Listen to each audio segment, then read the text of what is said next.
to take this opportunity, first of all, to welcome Caitlin aboard. I know you all have met her and pleased that she's now working for Baltimore County and particularly the Department of Planning. But I also want to take this opportunity to thank Taylor for everything she did during the couple of months that we were with, when after Terry left, for stepping up and stepping in. We really haven't missed a beat with her involvement with the Landmarks Commission. And I just want to take this opportunity to tell everybody publicly that we're thankful for her service to Baltimore County and Department of Planning, what she's done and will continue to do alongside with Caitlin. So thank you very much. This is Dave. We concur. Taylor really has done an excellent job, and we didn't miss a beat. You're absolutely right. But we haven't met Caitlin, as far as I know. So, Caitlin, put your picture up so we can see who you are. No, that's okay. That's too funny. She wasn't prepared for that. COVID hair? Yes. No, her hair looks beautiful. Thank you. Okay, I will take that as not yet, right? Okay. I think you'd get a haircut now if you need one. So. All right. Should we get started? Let's do it. Absolutely. Oh, We should. oh. All right. Well, welcome everyone. It's these are strange times, and this is a new format, but we'll make the best of it. And we'll get to the member introductions in a moment. Good evening, ladies and gentlemen. This meeting of the Baltimore County Landmarks Preservation Commission is now in session. Please note this meeting is being audio recorded. We are your volunteer representatives appointed by our county councilperson or county executive and entrusted to monitor renovations and additions to our Baltimore County historic resources. We review and approve nominations to the Baltimore County preliminary landmarks list and comment on National Register nominations. Additionally, we are charged with evaluating submissions to the Baltimore County Historic Tax Credit Program that encourages the appropriate maintenance and renovation of designated historic properties. Would the commissioners please introduce themselves by name and county council district or representation? And I guess we can try to do it as we remember from the meeting hall. This will be our quorum count. Yes, I'm first because I'm on the far left. This is Dave Thaler, and I'm an executive appointment. Chris, you might be next. Chris Weston, you there? He's muted. This is Chris Weston, District 2.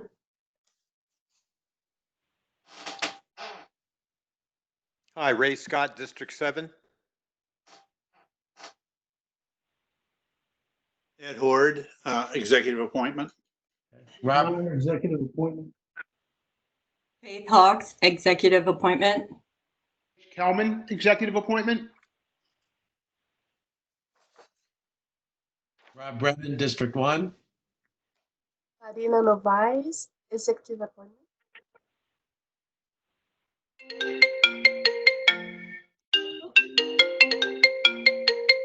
Who would that be?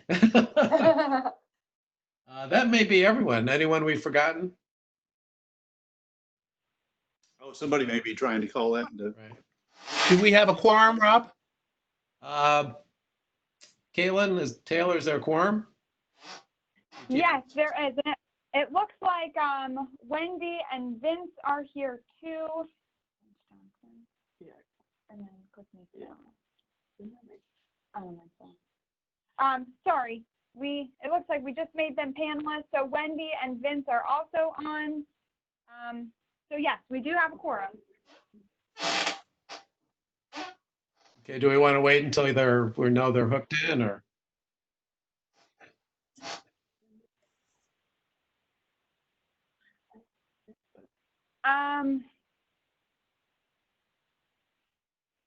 Yeah. Wendy, are you able to hear us? I don't see a window for her up on my computer. I just made her a panelist.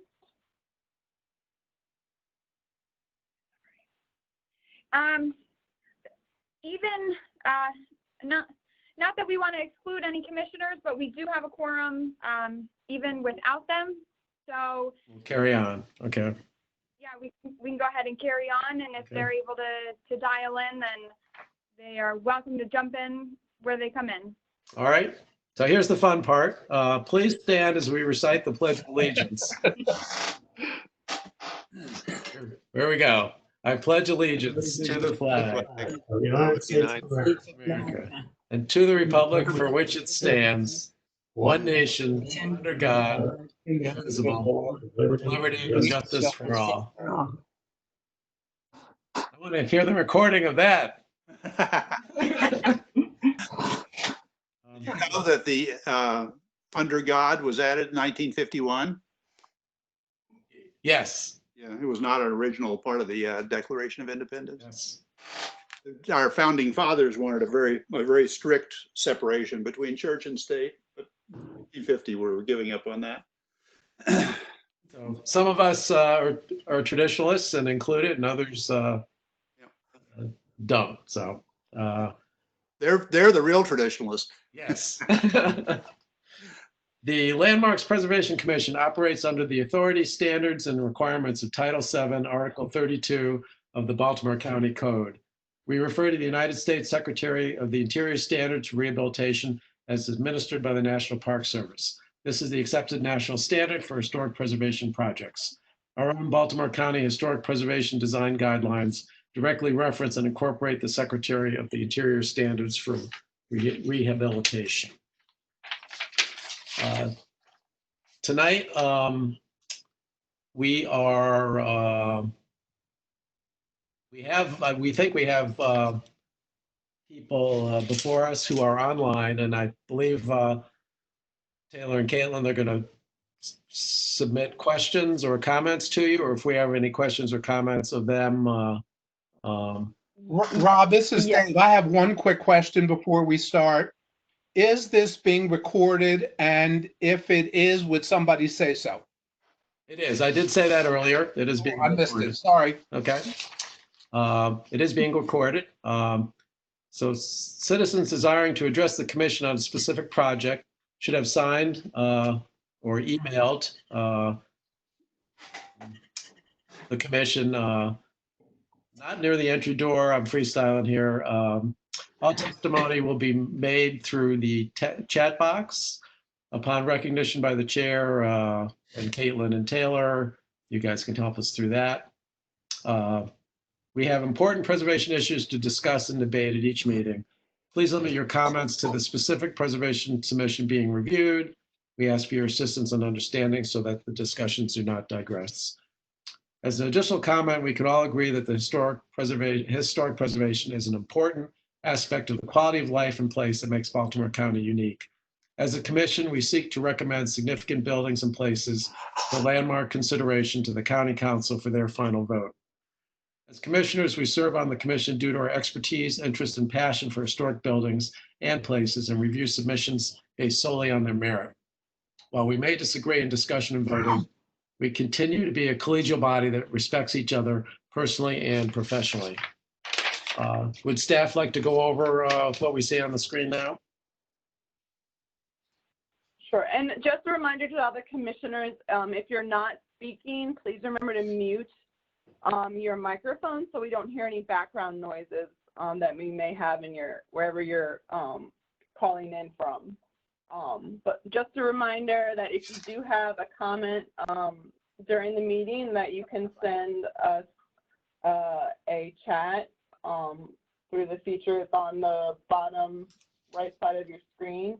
Just make sure you select the host and just like it says on the screen, type your comments and make sure you include your name and the agenda item you wish to comment on, and then your relationship to the property. And you can make a comment at any time during the meeting, and it will be read during the appropriate time when that agenda item is being addressed.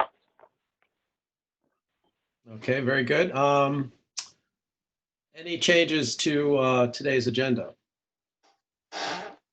No.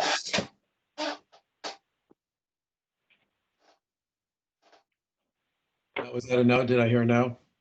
No, yes. Sorry. Okay. So knowing that we've all read the minute notes, meeting minutes from March 12th, I was not at that meeting. I hear Mitch did a fine job as chair. Are there any changes or comments to be made on those meeting notes? Motion to accept the minutes as submitted. Is there a second?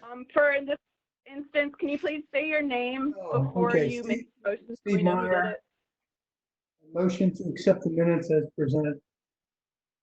Thank you. And a second? Ed Horde. Thank you, Ed. Thank you. So next we will review the consent need to vote. agenda items. You got I'm sorry. vote, I'm Rob. sorry. Yes, let's all vote in the affirmative. All in favor? Aye. Aye. Any opposed? It carries. Motion carries. Perfect. Now we may Okay. move on to the consent. Let's go. Consent agenda items to be considered. You want to, knowing that you've reviewed those, are there any commissioners who would like to pull one or some off the list for further consideration? Would you like us to read through the consent agenda items as usual? Rob, they have to read through them. Yes. Perfect. So I'll read through them real quick. So we have agenda items 4, 6, 7, 8, 9, and 13. Agenda item number 4 is the Lovelace property at 5008 Tulip Avenue in Relay. It is a non-contributing structure in the Relay County Historic District. They're proposing a replacement of an 8x12 wooden shed. Staff's recommendation is to vote to issue a certificate of appropriateness citing Baltimore County Historic Design Guidelines, Fences and Landscapes, page 5, County Code section 327-403. The next agenda item is agenda item number 6, the Lemmerman property at 1731 Arlington Avenue. This is a contributing structure in the Relay County Historic District. The proposal is for the in-kind replacement of a split rail fence. Staff's recommendation is to vote to issue a certificate of appropriateness citing Baltimore County Historic Design Guidelines, Fences and Landscapes, pages 3 through 4, and County Code section 327-403. Agenda item number 7 is the Minor property at 724 Howard Road. This is a contributing structure in the Sudbrook Park County Historic District. It is MIP number BA 3018. The proposal is for the replacement of 3 non-original wood windows with double hung wood windows. Staff's recommendation is to vote to issue a certificate of appropriateness citing Baltimore County Historic Design Guidelines, Windows and Doors, page 5, National Park Service Technical Preservation Services Standard 6, applying the standards for replacement windows, and County Code section 327-403.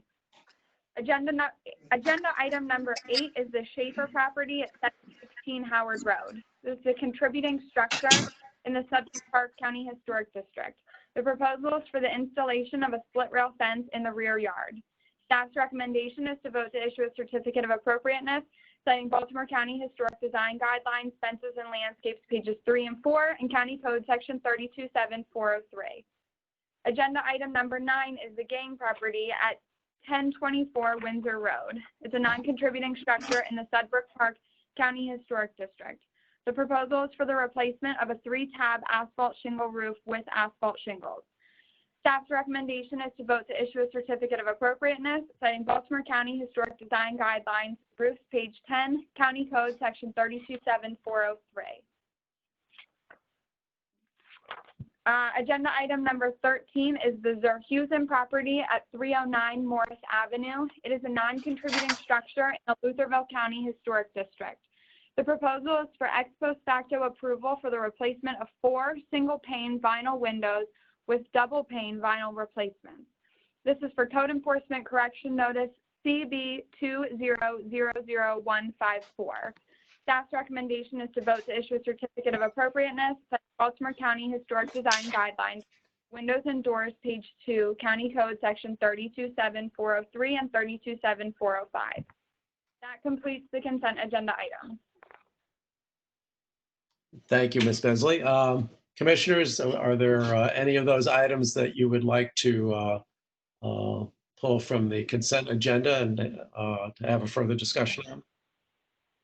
This is Mitch Kelman. Should pull item 13 as I guess the action is incorrect.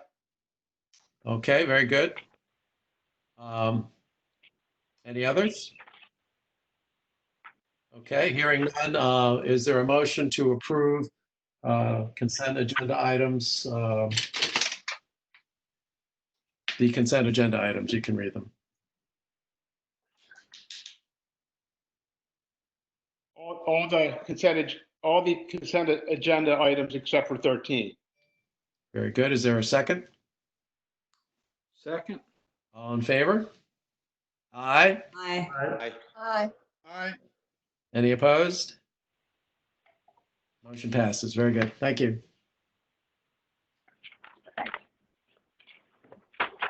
Next item, Ms. Bensley. Yes.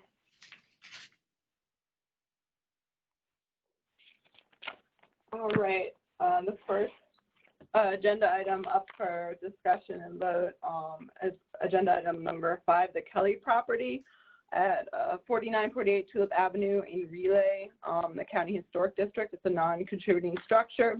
It's an ex post facto approval of a 30 by 40 by 14.5 foot metal garage, and the code enforcement correction notice is CB 200085.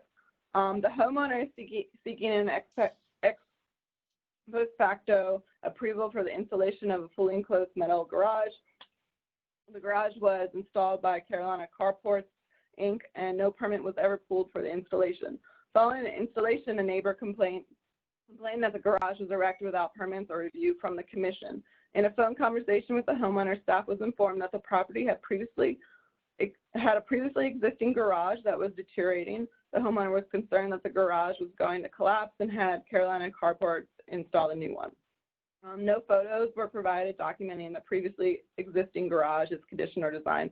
However, a portion of the garage can be seen in a photo from county files from the neighboring property, and it was included in the commission's meeting materials. In addition, the original garage can be seen from aerial photography and Google Street View, providing information on its general appearance and location.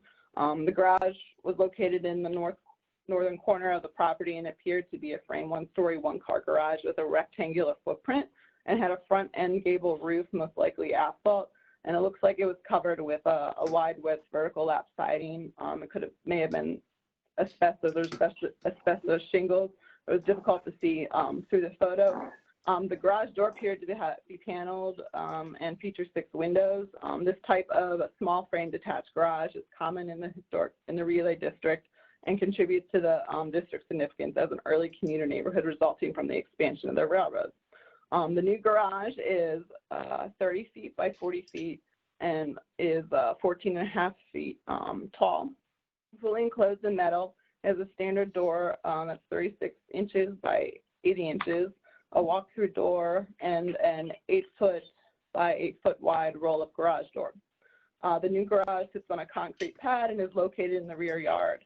In the photos that we provided, the property owner and that were provided by the property owner and the contractor, it's apparent that the garage takes up the majority of the width of the rear yard and is much taller than the other garages on either side of the property. The size, scale, and massing materials of the new garage are not compatible with the principal dwelling and the surrounding historic district.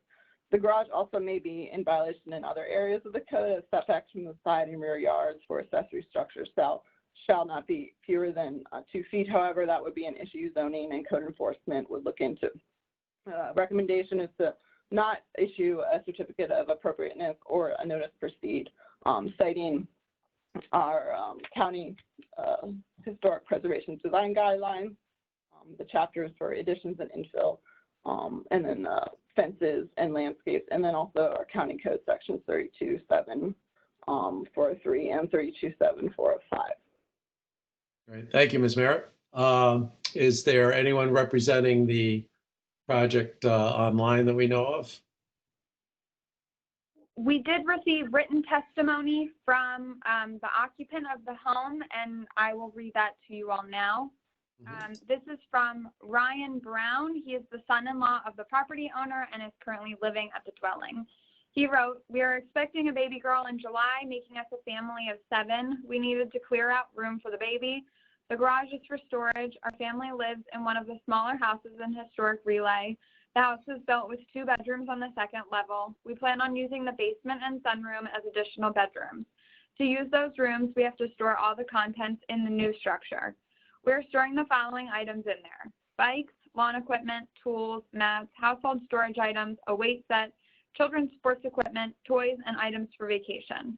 The original garage was structurally unsound. The owner of the house, which is my father-in-law, agreed to replace the garage with the new structure.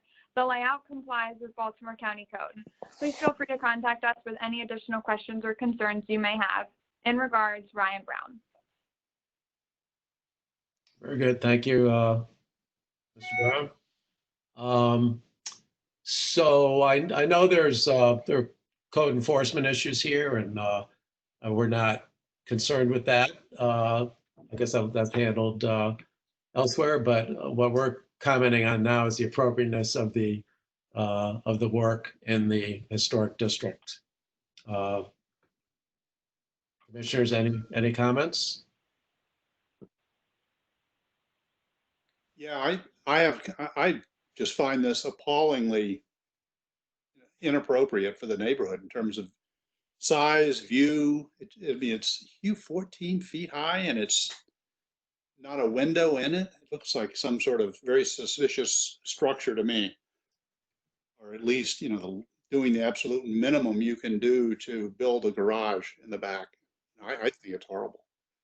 I agree. I think it's out of place, and they didn't seem to make much effort to contact us or solve the problem ahead of time. I could have made it uglier, but it would be hard. I'd have to work at it. So I heard Ed Horde first, and then was that Chris Weston second? Oh, I'm sorry, John Holman. I'm sorry. John, okay. So if you could say your name first and then comments, that would help in the transcription. This is Marina. I think this is not a garage. This is more like a warehouse, and it's too big. I don't think it's appropriate at all.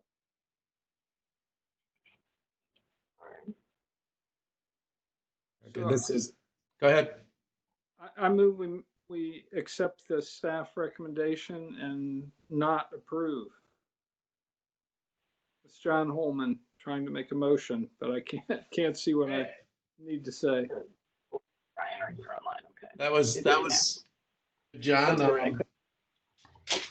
Faith Hawks, I'll second. I'm sorry, what was that? Faith Hawks, second. Second, we got a second from Faith. Thank you. We will. Was the motion good enough to get us there? Yeah. Okay, very good. So I have a motion. We have a second. All in favor? Aye. Aye. Any opposed? Motion carries unanimously.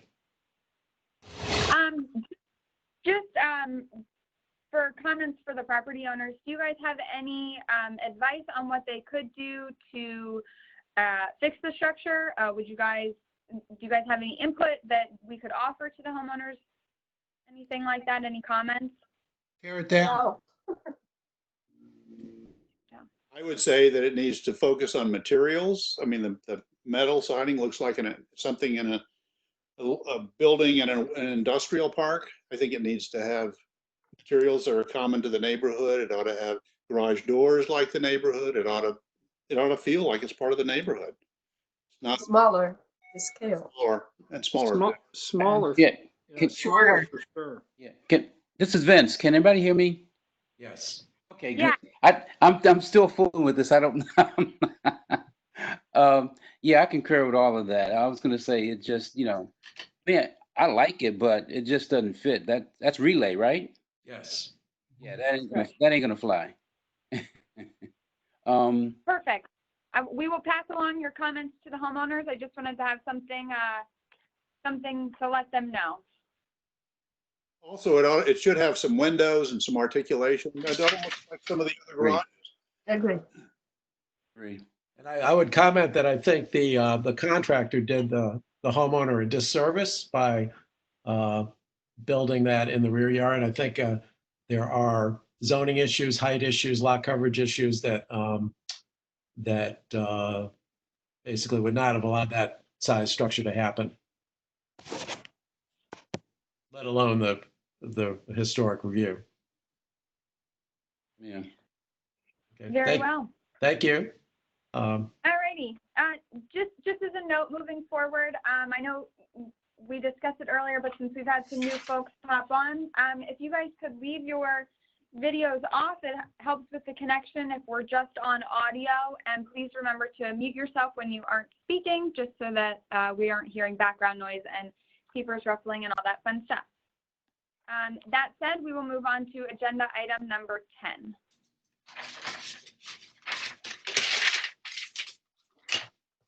All right, item number 10 is the Planner's Paradise in Setting, which is a home property at 2316 Bauer Schmidt Drive in Essex. It's a final historic landmark number 110, and it's on the Maryland Inventory of Historic Properties, inventory number BA 263.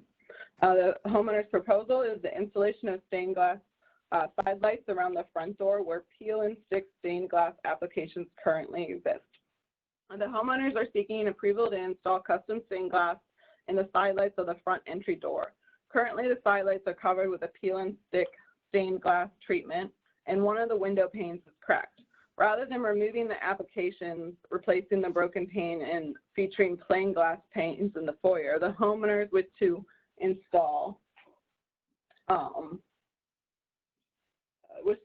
new custom designed stained glass panes.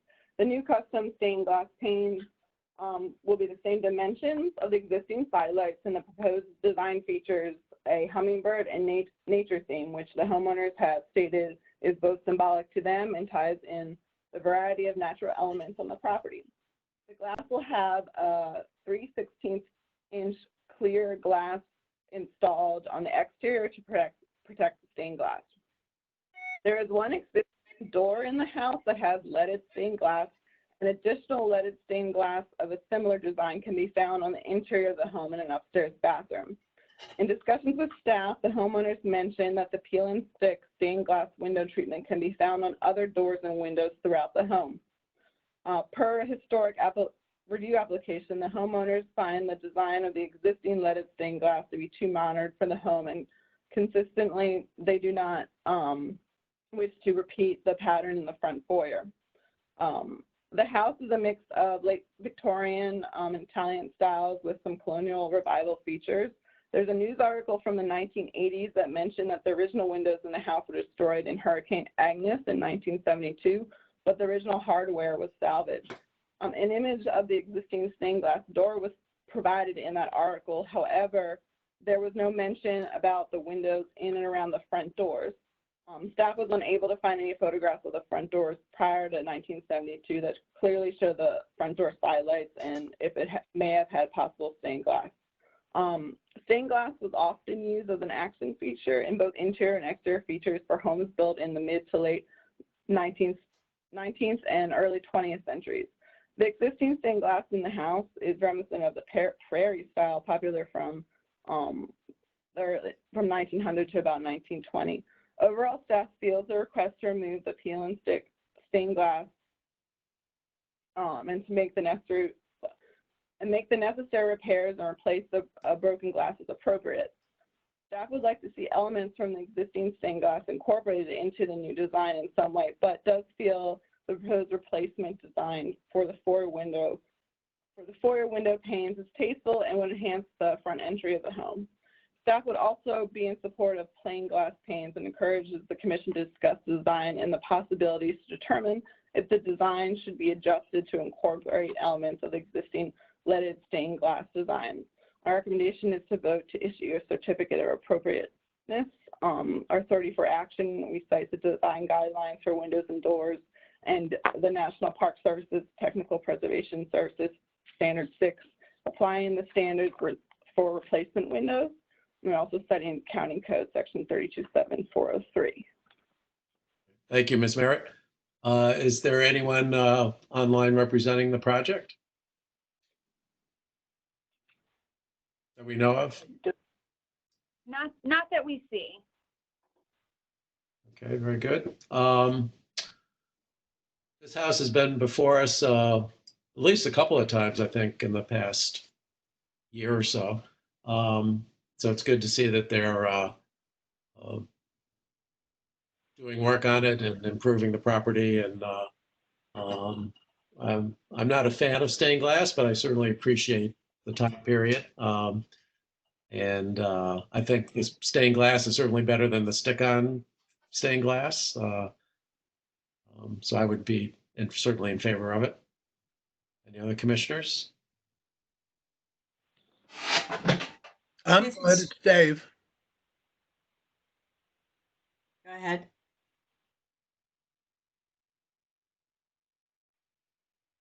Dave? This is David Thaler. I'm fine with it. Very good. Thank you. I'm not sure we can comment on what the design might be. I think that's sort of beyond our purview. I think it's what I saw seemed appropriate. I did see there was some sort of Frank Lloyd Wright mission style, which already exists on the house. I think something more lyrical might be the better solution. So I think it seems like they're heading in the right direction. This is Faith. I have a question, and it really doesn't relate to the vote, but is this something that would be all right for a tax credit?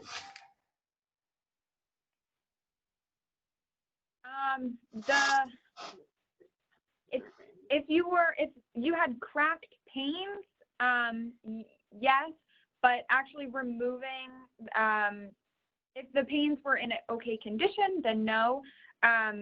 Installing stained glass, I would also say no, as it's more aesthetic than restoration. If there was documentation that they were restoring the stained glass to what it once was, a case could be made for that. It would depend on the specific situation. Right. Thank you. Sure. This peel and stick stained glass, this had to be done relatively recently. This is not historic. This is a more recent, I would say, in the last 30, 40 years. Don't you think? Yeah, the homeowner said that it was put on by the previous homeowners.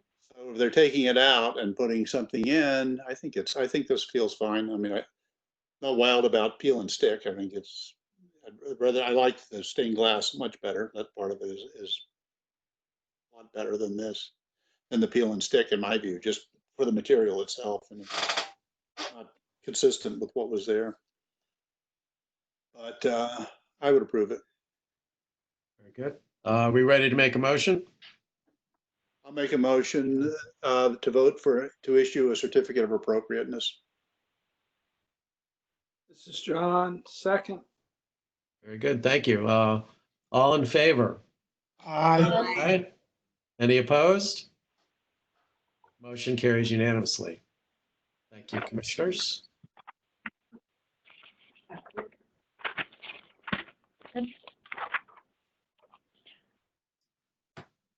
All right, moving on to agenda number 11, the Himmelfarb property at 4626 Butler Road, Glendon. It's a non-contributing structure in the Glendon County Historic District. The proposal is an in-kind replacement of a JF Timberline HD shingle roof, replacement of cedar siding with hardy plank siding, replacement of single pane of wood windows with double pane vinyl windows. The homeowner is seeking approval for 3 primary work items: the in-kind replacement of a roof, the replacement of the cedar siding with hardy plank, and the replacement of a single pane wood windows with double pane vinyl windows. In the historic review application, the homeowner also mentions seeking approval for the addition of a rear deck. However, no information regarding the deck installation was submitted to staff, and consequently, the proposal will not be reviewed at this time. For the roof, the existing roof is the GIF Timberline HD shingle roof, and the homeowner wishes to replace it in kind due to internal damage being found when receiving estimates from contractors and 2 spots with leaks showing. For the historic review application, the wood is rotted and the shingles are damaged. The color will be black or ash, matching the existing roof. For photos, the roof is not currently in active failure, though it does appear to be worn and shows some moisture damage. The second proposal is for the replacement of existing cedar board and batten siding with hardy plank siding. Per the historic review application and additional information provided to staff, the homeowner maintains that she has not found a contractor willing to replace the siding in kind, and that doing any kind of repair would also require restaining so the siding is consistent and matches. The homeowner wishes to install hardy plank as it would provide a long-term, basically maintenance-free solution, whereas cedar siding continues to rot per information provided in the application. The final proposal for the review at this time is for the replacement of existing single pane wood windows with double pane vinyl windows. Per the application, the existing windows are leaking and rotting. The homeowner stated that the existing windows are no longer made, and if they are, financial burdens restrict her from being able to install them. Based on photos provided by the applicant, the board and batten appear to be in good shape and the windows are protected by storms. The general proposed replacement windows are vinyl, specifically aerosol by Sierra Pacific, and the specification sheet is included in the meeting materials that the commission was given. In the application, the homeowner reiterated that only 3 of the windows proposed for replacement were front-facing, and that she did not feel vinyl windows would drastically impact the historic district. Overall, staff feels the proposal for the in-kind replacement of the roof was appropriate and able to be approved as proposed. In regards to the siding, staff feels 2 options may be possible for the solutions for the proposal. 1, the homeowner shall repair the siding with Dutchman repairs, replacing only the most deteriorated boards in kind, stripping the pane and repainting. Or 2, retaining and repairing the siding on the primary elevation, salvaging siding from the sides and the rear to assist on repairs to the front elevation, and approving the replacement of the cedar siding with hardy plank to match on the side and rear elevations. Staff feels the first option is the most ideal situation, but encourages the commission to discuss both options and weigh which they feel is more appropriate for the property. For the window replacements, our historic design guidelines clearly state that vinyl windows are not appropriate, especially for replacement of existing wood windows. Because of this, staff recommends the applicant repair the windows or propose wood or composite replacement windows that match the existing windows and that are a true divided light. While staff is sympathetic to the financial burdens outlined by the homeowner, it is important to remain consistent in replacement materials approved by the commission. And the commission has not supported vinyl replacements for wood windows in the past. Recommendation, though, to issue a certificate of appropriateness for the in-kind replacement of the GAF Timberline HD shingle roof. Vote to issue a certificate of appropriateness for Dutchman repairs for the siding, only replacing the most deteriorated pieces in kind. Vote not to issue a certificate of appropriateness or notice to proceed for the replacement of the wood windows with vinyl. Authority for action, citing in the Baltimore County Historic Design Guidelines, the chapters on roof, facade materials, and windows and doors, and also citing the County Code section 327403. Thank you, Ms. Merritt. I would make a few comments up front. Even though this is a non-contributing structure, I think it's got some character. I think it's barn-like. It's the board and batten and the cedar and the windows and the porch. I think it's got a mid-century character to it, kind of a more rural character, perhaps, maybe that Glendon once was. I think that the applicant has made some comments that maybe aren't entirely on point. Do we know if the applicant is online, Ms. Merritt? She is. Okay, very good. I hear the financial burden component mentioned, and I actually think it would be less expensive to repair and replace in kind. The windows, from what I can see in the photos, are protected by storms. Not actually having been there or seen them, it's hard to understand their true state. But typically with storm windows, the windows behind it do hold up over time. So I think the recommendations staff has made are all good ones. Commissioners? On the issue of the wood windows, it'd be interesting to know if they were really rotted. I mean, there were photographs of windows that would make their case better for the windows being bad. But if they do replace windows, I agree with you. They should be they could be double pane wood windows, and a lot of people make replacement wood pane windows. So I would think that the wood windows is a good thing to do. Other than that, I agree with the timberline roof, and I agree with the repairs and how to do the siding. I had a question. Can you hear me? This is Vincent. Hello? Yes, go ahead. Okay. Yes. Oh, okay. Was it stated that the applicant couldn't find someone to replace the siding? Yes, it was. Yeah. And this is a genuine question. What would that? Why would that happen? I think there are many tradespeople out there who would replace and repair the siding, or repair and replace as necessary. Yeah, that was kind of strange to me. My advice would be get one who would. Yes. So. Thank you. This is Marina.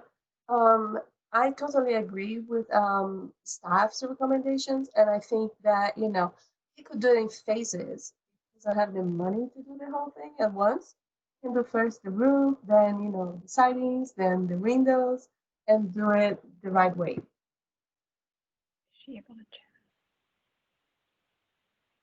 And it would actually have more value, I believe, and be consistent with the district. It's a good investment. This is Chris Weston speaking. Would the commission allow replacement to replicate the existing board and batten with cementitious products? Because you can replicate this appearance within the James Hardie product line. You frequently do it with a 4x8 sheet, and then you just apply the battens to it. And from 10 feet away, you would never know the difference. So the question is, would the commission allow it to be replicated with other than cedar products? That would be the preferable replacement strategy if it in fact needed. If we can't get good quality cedar boards anymore, can we substitute Hardie siding as long as it's board and batten? Yes. Okay. So if the homeowner's listening, there is a solution out there that it is not cedar, which I understand is difficult to come by in clear boards that don't have knots and are not going to decay quickly. I do see, I'm scrolling through the photographs, and I do see some decay at the sill portion of the window, but I would also second Ed's comment and Rob's comments that the storm windows actually seem to be in fairly good condition. So it's really just the sill component of that window that from the photographs appears to need to be replaced. I saw go ahead, Rob. I saw a message that Amy Himmelfarb was trying to get our attention? Yes, that was what I was just going to say. We are going to unmute her, and hopefully this goes well, that she is able to speak to you guys. So fingers crossed that this goes well. Hi there. Amy, are you on? Can you hear me? Yes. Okay. Commissioners, can you hear her? Yep. So on the matter of the roof, I appreciate your response and your agreement there. On the matter of the siding, I did send Taylor a note on Monday morning. Unfortunately, I don't think it got added in. I finally found a contractor that was able to provide me, and I can submit this, with the replacement, the main of the boards that are bad, but the recommendation, as the gentleman said, would be to do the hardy plank and replicate exactly as it looks now with the batten board. Right now, the batten board, the bat, I think that's what it's called, the little strips, basically go nowhere. They're not going into the structure whatsoever. So we would correct that. So that I appreciate and just wanted to raise that comment. And as for the windows, I am happy to go back and try to work on a composite or a like-in-kind wood replacement there. My windows currently, and I can submit new pictures, are deteriorated and rotted, and I have to figure out how to get you internal pictures of that. And they all need to be reglazed. So I just wanted to kind of raise my hand on the first two, and on the third, the windows, I'm happy to go back and continue to look for other options. Very good. Staff would just like to say, unfortunately, Amy, we did not receive that email.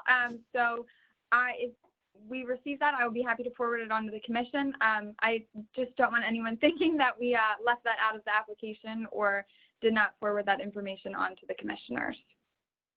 That's appreciative, Caitlin. Like I said, I sent it to Taylor late, first thing Monday, and I didn't hear back, and it just could be because of everything that's going on. So I appreciate the view and the suggestion there, and absolutely found someone to be able to do that. Whatever I need to do to get that back in front of the commission, I'm happy to take care of. All right, very good. Thank you. I have a question while she's still on the line. Did you say what you wanted to do was keep most of the cedar siding and just replace some of them, the ones that are rotten, with hardy? The question you asked is I had two solutions, either try to replace the front boards that are rotted and warped with boards from the back, which I don't have enough of. So the answer is either twofold, I guess, to you is one, I can replace the front with the lichen kind of the hardy, and it will be stained to look like everything else, and they will replace it with the batten board style, or actually replace the entire house with hardy in the same going vertical with the batten board and have it done correctly. I don't think you're going to get a texture on the, is the texture of the cedar, current cedar, rough, or is it smooth, totally smooth? It's smooth. Okay, the hardy might work then.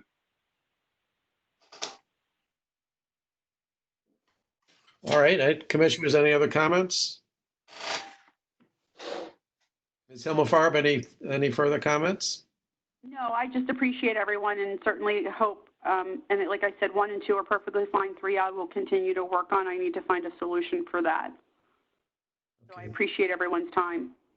Very good. So we'll go ahead and we'll vote on a motion, and you can continue to work on that motion and any other information you might provide. So is there a motion out there?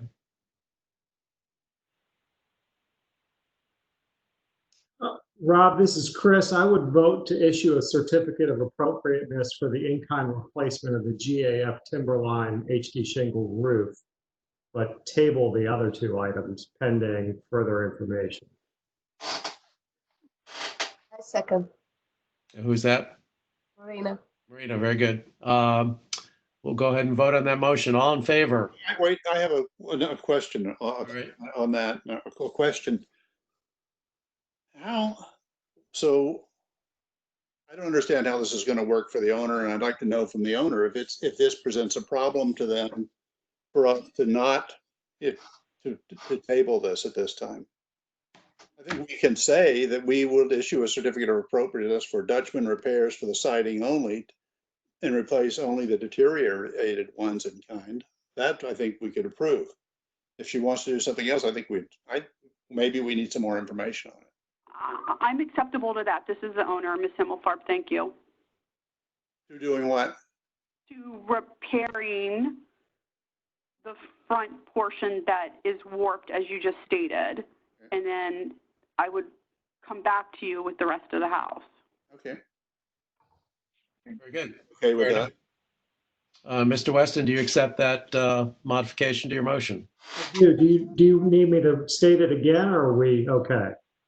I don't think we're okay. We need a clean motion, Rob. Okay. I'll start over. I'm voting to issue a certificate of appropriateness for the replacement of the asphalt shingle roof. I would also vote to issue a certificate of appropriateness for Dutchman repairs using similar materials for the siding, but any kind of hardy plank replacement or window replacement requires additional information. All right. Any further discussion on that? I'll second that statement. Got a second? Any further discussion? All right. All in favor of that motion? Aye. Aye. Any opposed? Motion carries unanimously. Thank you, Ms. Himmelfarb. Before we move on, who was the second? Me. Ed Horde. Ed. Perfect, thank you.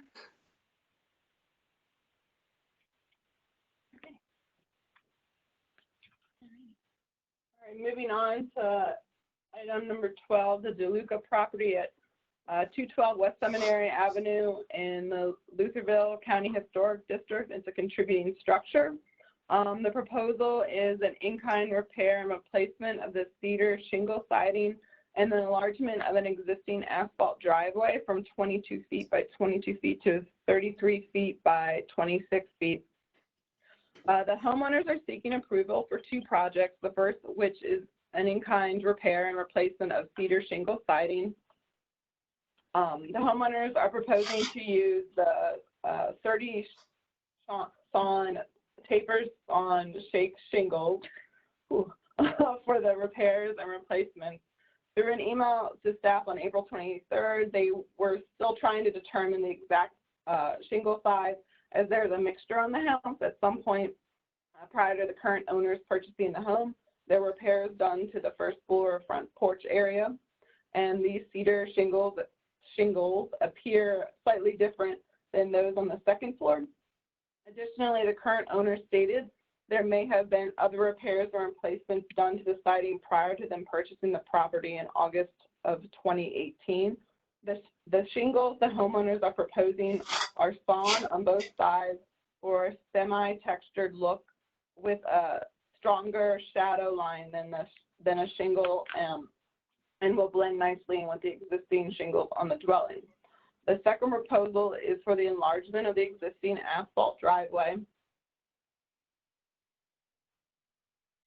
to create the ability to turn around rather than having to back out onto Seminary Avenue. The existing driveway is on the east side of the property and is currently 22 feet by 22 feet. The homeowners are proposing to lengthen the driveway by 11 feet and to widen the width of it by 4 feet, making the new dimensions of the drive and parking area 33 feet by 26 feet. The width of the existing driveway entrance from the street is not changing. While the commission does not have purview over landscaping, the existing hedging along the street line buffers some views of the proposed expansion from the road. The drive is proposed to be asphalt matching what is existing, and photos of the drive along with Google Street View of the current space are included in the meeting materials. In October of 2018, the homeowners proposed a circular driveway in front of the home to address safety concerns. The commission denied the application and noted that keeping the driveway along the side of the house would be more appropriate. Staff feels the enlargement is small enough that it is appropriate. Many of the properties on Seminary Avenue have existing asphalt driveways large enough to turn around as the road can get quite busy during certain hours of the day, causing difficulty backing out and potential safety issues. The recommendation is to vote and issue a certificate of appropriateness for the in-kind repair and replacement of the Cedar shingle siding, and also to vote to issue a certificate of appropriateness for the enlargement of the existing asphalt driveway as proposed.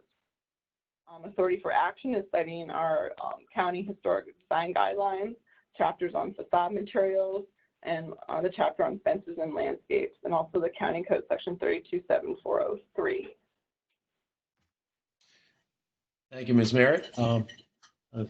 We do recall the circular driveway proposal. Is the homeowner available online? It does appear he's online, and staff also received written testimony from him, which I will read now, and then we'll invite him to speak if he has anything additional he would like to say. The written testimony states the siding replacement and repairs are required as a result of regular maintenance on the property. The second floor front is showing significant signs of decay, and this area of the home has also been subject to termite damage in the past. The remaining areas are showing signs of damage due to bird and insects drilling into the siding.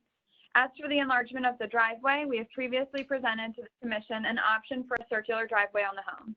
This plan was denied, and the commission indicated it would support a more favorable design of an enlargement in the same location.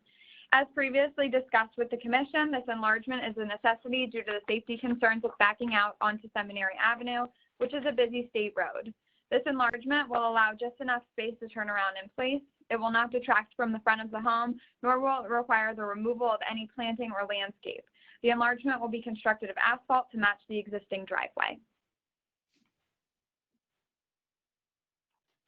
Very good, thank you. Any comments to begin, commissioners? Yeah, this is Dave. I recall very well when we turned down the circular driveway. I think this is much improved. It is a busy highway. They can't be backing out on it. I think it's entirely appropriate. I would support it. Very good. I agree. Ed Horde, I agree. Very good. Any other comments? Is there a motion? I'll make a motion. I make a move that we vote to issue a certificate of appropriateness for the in-kind repair and replacement of the Cedar shingle siding. Vote to issue a certificate of appropriateness for the enlargement of the existing asphalt driveway as proposed. Very good. Is there a second? Second the motion, Vincent. Thank you, Vincent. Further discussion? No. So we'll go to a vote. All in favor? Aye. Aye. Any opposed? Motion carries unanimously. Congratulations.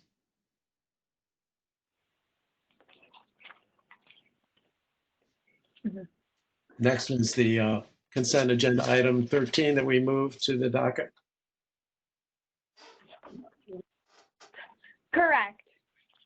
So this is a non-contributing structure in Lutherville. It's 309 Morris Avenue.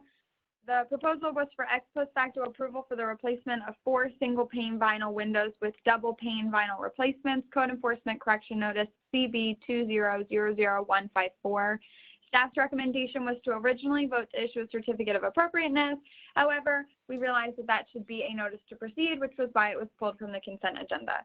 So consequently, staff's recommendation is to vote to issue a notice to proceed, citing Baltimore County Historic Design Guidelines, Windows and Doors, page 2, County Code section 327403 and 327405.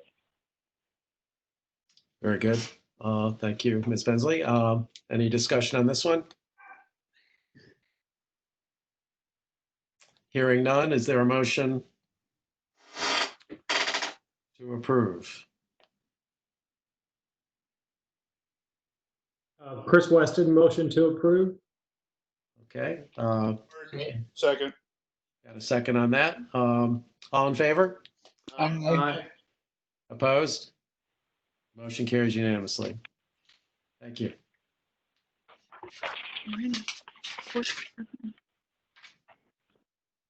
All right, moving on to agenda item number 14. The Johnson property at 600 Sudbrook Road in Sudbrook Park, which is a contributing structure in the Sudbrook Park County Historic District. And the proposal is exterior renovations to the primary structure, including work to repair the siding, windows, shutters, and porch. On January 9th, 2020, the Commission reviewed a Part 2 commercial historic tax credit application for 600 Sudbrook. The property is a vacant 10-bedroom, 10-bathroom Victorian-style home that sits on just under 2 acres and was previously used as an assisting living facility, or ALF. The site, which also includes a carriage house and a greenhouse, was purchased in November of 2019 by Mrs. Johnson, the director of nursing of Augsburg Village, who wishes to restore the property and return it to its former use as an ALF. At the January meeting, the Commission reviewed the Part 2 tax credit application, which included work to the primary structure and carriage house, but felt a complete review and final decision regarding the approval could not be given until drawings were provided outlining the restoration process. Because of this, the Commission voted to table the Part 2 pending the submission of architectural drawings. Along with voting to table the application, the Commission also voted to approve work items 1 and 2 of the application involving the in-kind repairs and replacements of the roof and gutter system in efforts to combat the deterioration of the site. At the following meeting, it was conveyed to the owners that if they should wish to forgo the tax credit, they were welcome to begin work on the interior of the structure. However, they should still wish to apply for the credit, the drawings would need to be reviewed and the complete application approved prior to work beginning. On April 8th, Ms. Johnson reached out to staff and explained that the work on the interior of the structure had begun. Staff noted that the structure would no longer be eligible for the tax credit program as the credit could not be applied retroactively and the work needed to be approved prior to the beginning. But all the exterior alterations to the primary structure, the carriage house, and the greenhouse still needed to be approved by the Commission.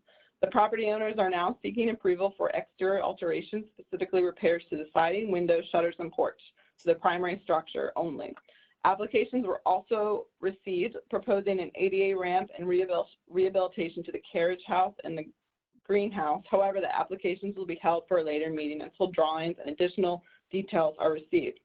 The work to the primary structure includes the following, and additional details can be found in the plans.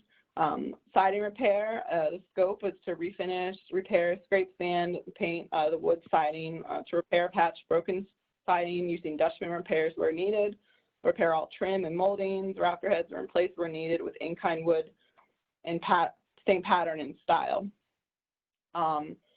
Retain the same pattern of wood siding and shingles. There's 3 types on the house. Replace rotted and deteriorated sections using in-kind wood siding and shingles matching existing and including matching the pattern.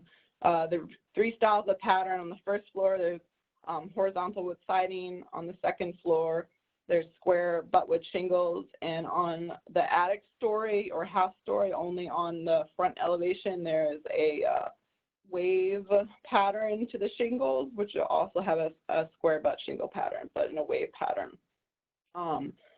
For the window repairs and replacements, the scope is they're going to be removing all the sash and restoring all the original wood windows and reglazing all the windows, scrape, sanding, and applying paint and trim where needed, repairing them to operating size, install weather strip caulking before reinstalling the windows. They're going to replace any missing windows in kind, matching the same material and dimensions. And right now, according to the plans, there's only 1 window that was missing in an attic, the attic window, which is, I believe, a 6 or a 20 light casement window, which will be replaced in kind with matching the existing style. There's existing aluminum storm windows on some of the windows. They're going to repair those existing storm windows and then install new aluminum storms that match the existing where needed. This house has a lot of different types of windows. There are 8 window types throughout the house with a total window count of 43. All of them are wood. There's one aluminum replacement, which is in the attic, where the missing attic window will be replaced in kind. And for the shutters on the windows, they're all wood. They're going to be all repaired, Dutchman repairs, repainted.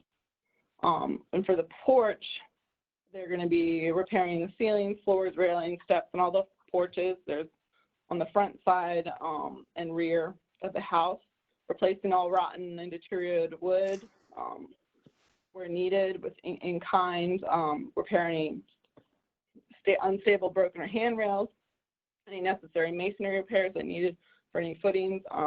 There's an existing PVC handrail on the front porch, and they're going to be replacing that with a black wrought iron, which is seen in a photo from 2002.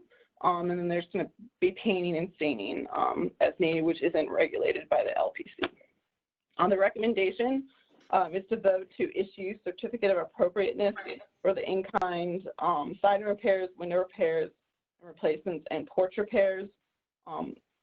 Citing action for authority, citing our Baltimore County Historic Design Guidelines, chapters on facade materials, porches and steps, windows and doors, and then the National Park Service Technical Preservation Services Standard 6, applying the standards for window replacement, as well as the County Code Section 327-403.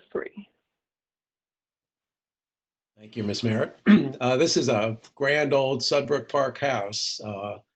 This is a massive undertaking of repair and in-kind replacement. And we can only hope that it's done as it should be. All that's written seems to be in proper order.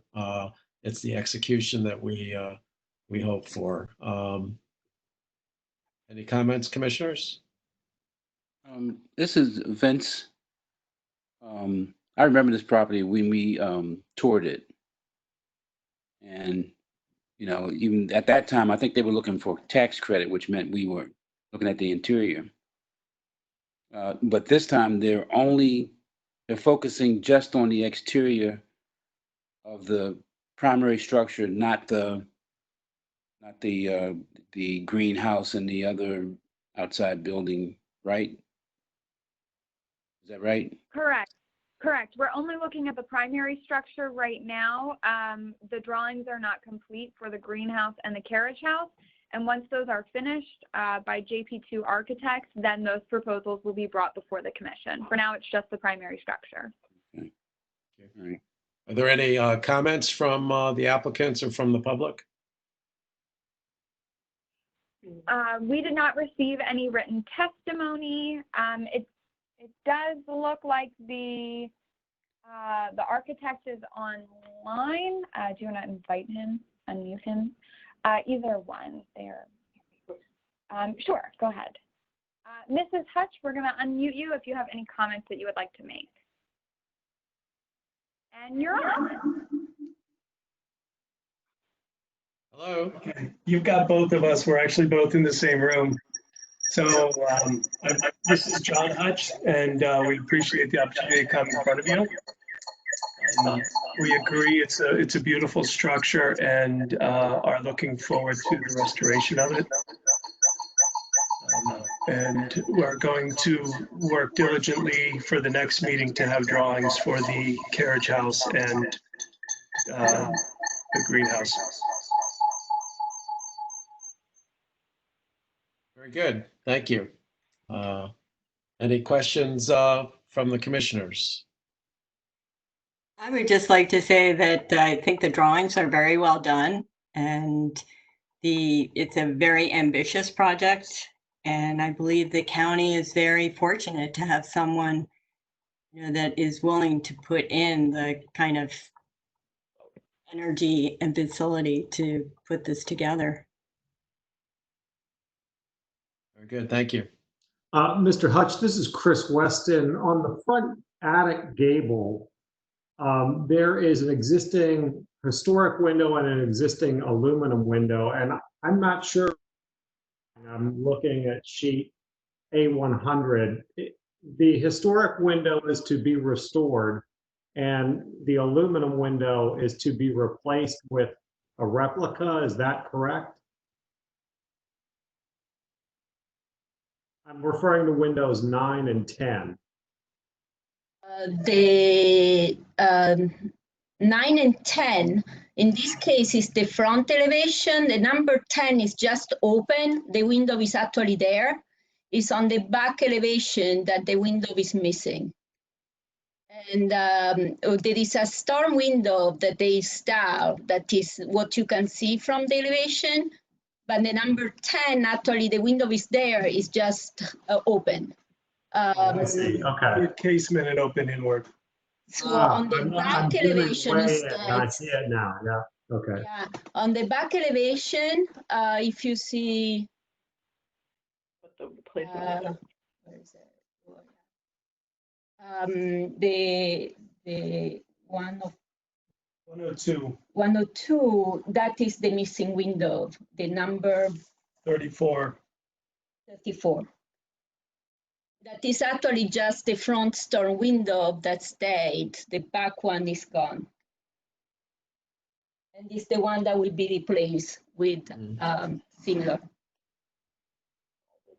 I have one comment on the front elevation. If you look at the curves that are in the existing cedar, and then I look at the curves drawn on the drawing, the contractor follows the architect's drawings.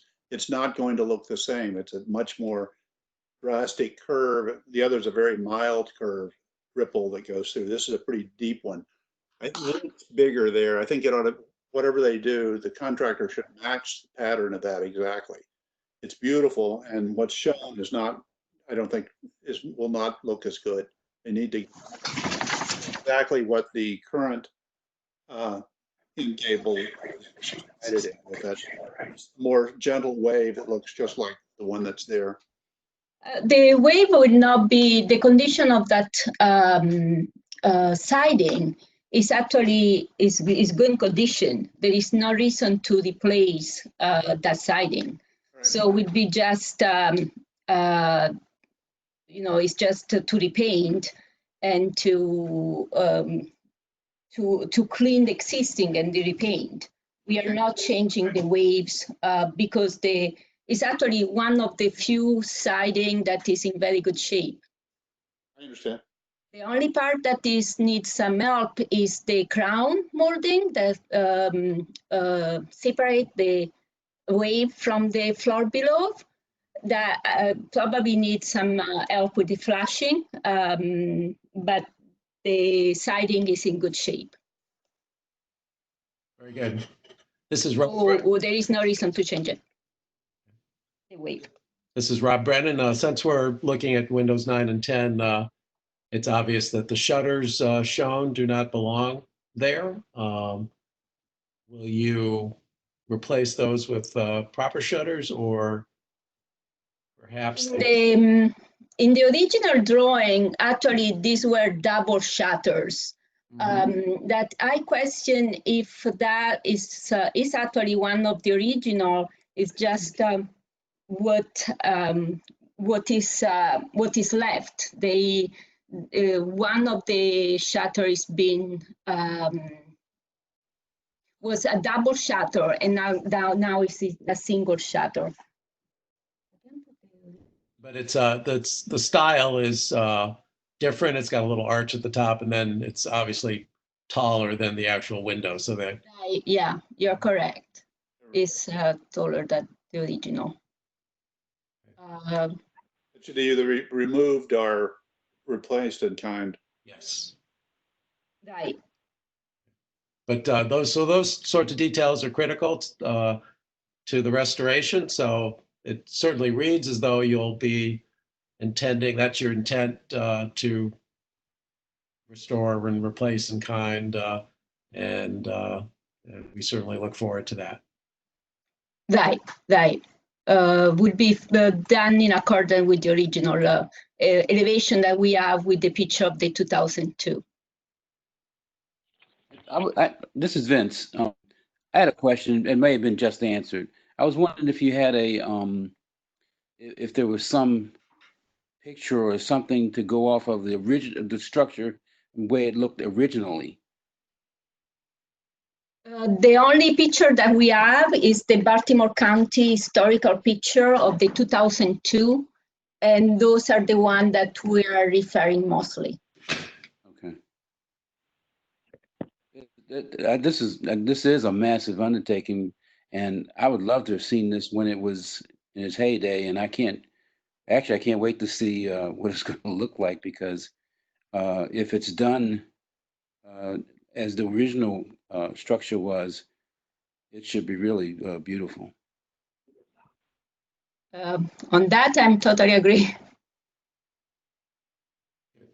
Okay. Any other comments or questions, commissioners? Okay, is there a motion to move forward? I move Faith Hawks moves to vote. Do that. I don't know. Vote to issue a certificate of appropriateness for the in-kind siding repairs, window repairs and replacements, and porch repairs per the drawings submitted with the application. This is John Holman, and I second the motion. Very good. All in favor? I should say I echo the motion. Echo the motion. I just have one, yes, where we are including all the comments that we made previously. You know, the comment of the shutter should be the right height, that sort of thing. All the other comments we made. That was the main one, I guess. Okay. Very good. So the motion is as written with the addition of the shutter, proper shutter installation. Very good. All in favor? Aye. Aye. Any opposed? The motion passes unanimously. Thank you. I think JRS Architects had a little feedback there with two audios. Okay. Moving on, that was all you guys had to discuss tonight. The following historic property tax credit applications were approved by staff as an emergency repair or due to the receipt of Part 2 approval for work reviewed by Maryland Historical Trust. The Luxac property at 202 Dunkirk Road in Rogers Forge, they received MHT approval for the installation of a 2.5-ton high-velocity small duct air conditioning system. It is County Council District Number 5. Very good. Commissioners, any news of the day?